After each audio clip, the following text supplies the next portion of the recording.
You ask Tiger to solve. This deals with linear equations with one unknown.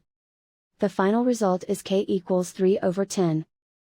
Let's solve it step by step. Isolate the k. Multiply both sides by 2k. Multiply the fractions. Simplify the arithmetic. Multiply the coefficients. Swap sides. Isolate the k. Divide both sides by 10.